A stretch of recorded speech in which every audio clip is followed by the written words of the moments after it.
Muscle memory. Someone knocks. You check. It's normal.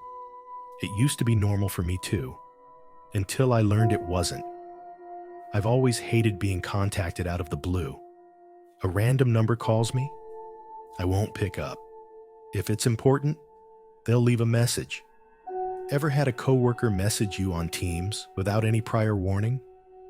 Took me a while to get used to that. But the worst, the absolute worst, is someone knocking on my door unannounced. It started back in university.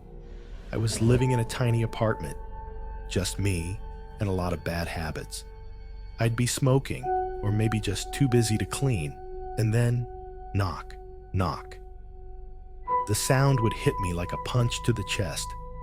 My whole body would go stiff. I'd tiptoe over, careful not to make a sound, and peek through the peephole. Most of the time, I didn't open the door, just pretended I wasn't home. Was it introversion? Paranoia? I don't know. But it stuck. 15 years later, in a dozen different apartments, I still did it. When someone knocked, I tiptoed to the door, checked, and if I didn't feel like it, I wouldn't open up. Maybe some unresolved anxiety. It worked. I didn't have to deal with unexpected visitors, and if it was important, they'd find another way to reach me.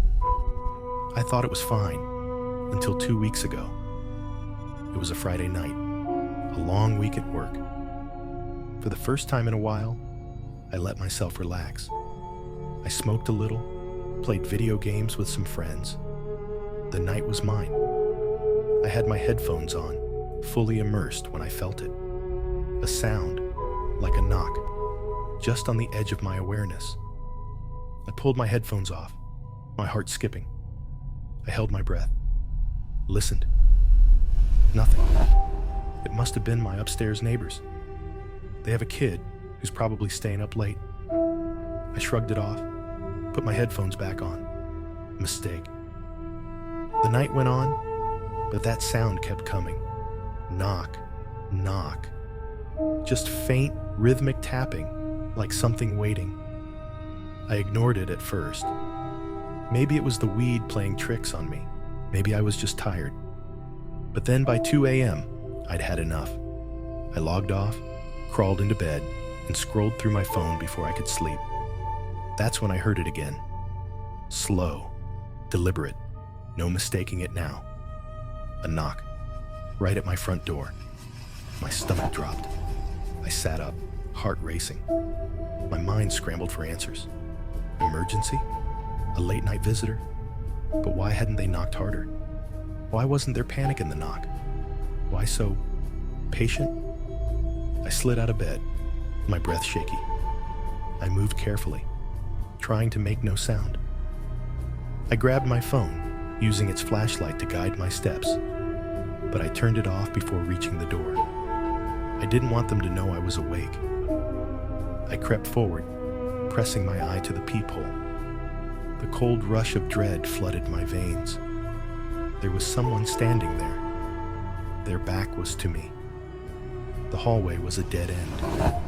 It's not like they were facing another door. Nothing, just starting at a well. Tall, broad, dressed in black. The sound of their breathing, deep, slow, heavy, echoed through the silence. My skin crawled. My mouth went dry. Every instinct in me screamed at me to move, to do something, but I couldn't. I just stood there, frozen, watching through the peephole, and then it twitched. Not a step, not a turn, but a violent shudder. Like something inside it was broken, a glitch. The body was unhinged for just a second. It did that a few more times. It seemed to jerk backward, though it didn't turn. It wasn't a normal retreat. It was moving backwards, but not towards me. It was almost mechanical. I kept looking through the peephole. The hallway was empty, and it stayed empty. I barely slept that night. Every little noise made me flinch. Every shadow felt wrong. The knocking, though, it didn't stop. Every night, At exactly 2:30 a.m., it came, slow, methodical, unhurried, and I couldn't stop myself. I crept to the door, heart pounding, and peered through the peephole. It was always there, always in the same spot, always facing the wall. The second I saw it, my stomach would twist with dread, like ice spreading through my veins. But still, I'd check. I had to. Maybe I thought if I didn't, it would get worse. My bad habit had the best of me, and I truly couldn't ignore it. I know what some of you are thinking. Why didn't I call the police or go stay somewhere else? Well, I had nowhere else to stay. And what was I going to tell the police? Some guy knocks on my door and I don't answer, and then he leaves me alone? Last night, though, something changed. The knocking started like usual, the rhythmic tap, tap, tap against the door. But I was already in bed. I hadn't fallen asleep yet. I sighed and rolled over, ready to check it as I always did. But this time, when I looked through the peephole, there was nothing. Nothing at all. No one stood in the hallway. No tall, broad figure. Just empty space. I was already pulling away from the door when I heard it again. This time, it came from behind me. The knocking was at my bedroom door. My blood ran cold. My body froze. The knocking came again, slow and deliberate. I turned my head, panic rising in my chest. The hallway was dark. The bedroom door shut tight.